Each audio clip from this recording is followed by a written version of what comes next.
Hello friends, welcome to our channel. Myself Nisha and I am working in a Kendriya Vidyalaya. Friends, आज हम बात करने जा रहे हैं यूपी टेट का जो एग्ज़ाम है, स्पेशली सीडीपी यानी कि बाल विकास का जो पेपर है वो किस तरीके का आता है।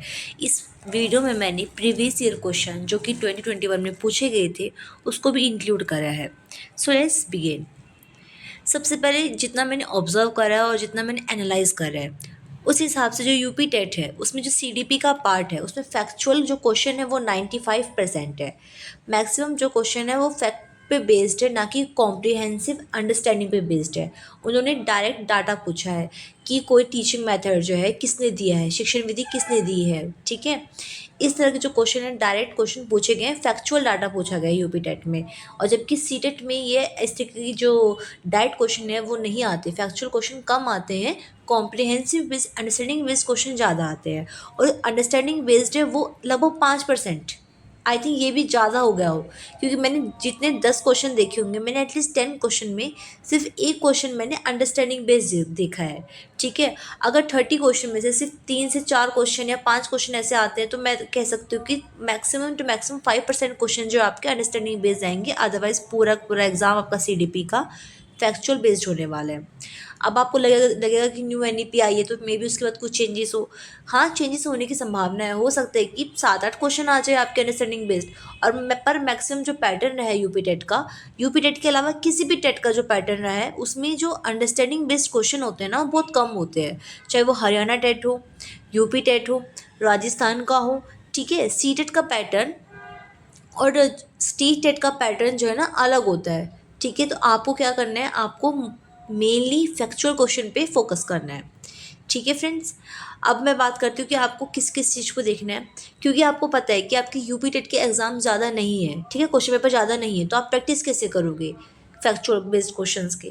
तो इसके लिए आप क्या करोगे, इसके लिए आपको जैसे कि आप हरियाणा टेट के जो क्वेश्चन होते हैं, ठीक है, स्टेट टेट के अंदर हरियाणा टेट के क्वेश्चन बहुत डिफिकल्ट होते हैं, सी टेट से तो बहुत डिफिकल्ट होते हैं। ठीक है, राजस्थान के जो क्वेश्चन होते हैं, एमपी के जो क्वेश्चन होते हैं, आप उनकी प्रैक्टिस करिए।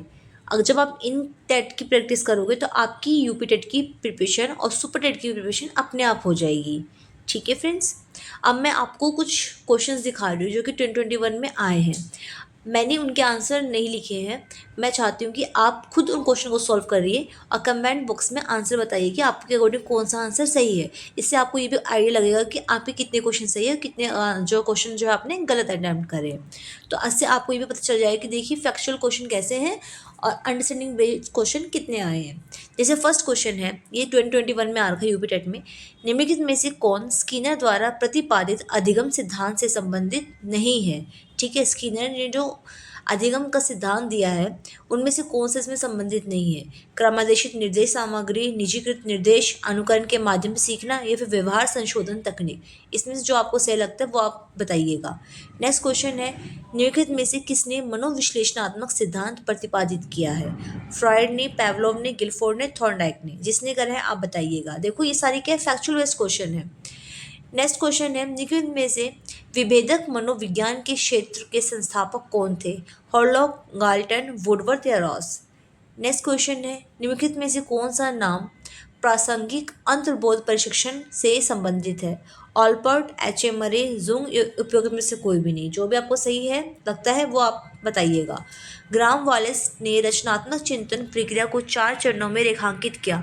उनके द्वारा दिए गए रचनात्मक चिंतन के प्रथम चरण को डैश के रूप में माना जाता है। जो फर्स्ट चरण था, ठीक है, फर्स्ट स्टेज थी, वो कौन सी थी, वो किसके रूप में माना जाता है, उसको क्या मानते हैं, सत्यापन, उद्भवन, तैयारी या संशोधन, आपको बताना है। फिर नेक्स्ट है, किल पैट्रिक निम्नलिखित में से कौन सी शिक्षण विधि से संबंधित है। खेल विधि, मॉन्टेसरी, परियोजना, किंडरगार्टन विधि। तो ये तो मोस्ट लोगों को आता ही होगा। फिर ये शिक्षण के कार्यों में शामिल नहीं है, क्या शामिल नहीं है, मूल्यांकन करना, उपचारात्मक कार्य, निदानी कार्य, फिर जैविक कार्य।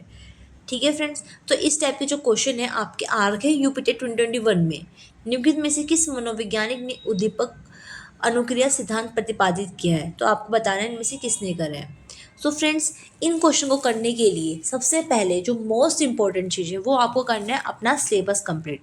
जब तक आप अपना सिलेबस कंप्लीट नहीं करेंगे, ठीक है, तब तक आप के पास फैक्चुअल नॉलेज नहीं होगी, फैक्चुअल डाटा नहीं आएगा। ठीक है, सबसे पहले आपको सिलेबस कंप्लीट करना है और सिलेबस में से आपको किस पे फोकस करना है, फैक्चुअल इन्फॉर्मेशन पे, कि कौन सा सिद्धांत किसने दिया है, कौन सी शिक्षण विधि किसने दी है। ठीक है, या फिर कितने स्टेजेस बताए गए और हर स्टेज में जो है क्या बताया गया है। ठीक है, ये फैक्चुअल इन्फॉर्मेशन आपको याद करनी है। फिर जो भी इन्फॉर्मेशन मेन है, किसी का नेम मेन है, उसको हाईलाइट कर दीजिए। ठीक है, देन जो है उस चीज़ को आपको मल्टीपल टाइम रिवाइज करना है। जितना आप रिवाइज करोगे उतनी ही आपके माइंड में चीज़ें बैठती जाएंगी। ठीक है फ्रेंड्स, मैं क्या करूँगी, मैं अपने चैनल पे कुछ वीडियोस लेके आऊँगी जिसमें मैं आपको आपके CDP से रिलेटेड फैक्चुअल डाटा की जो इन्फॉर्मेशन दूंगी, ऐसे क्वेश्चंस आपके लिए लेके आऊँगी जिसमें कि आपको फैक्चुअल बेस्ड इन्फॉर्मेशन मिलेगी। ठीक है, जो कि आपके आने वाले एग्जाम के लिए काफ़ी इंपॉर्टेंट रहेगी।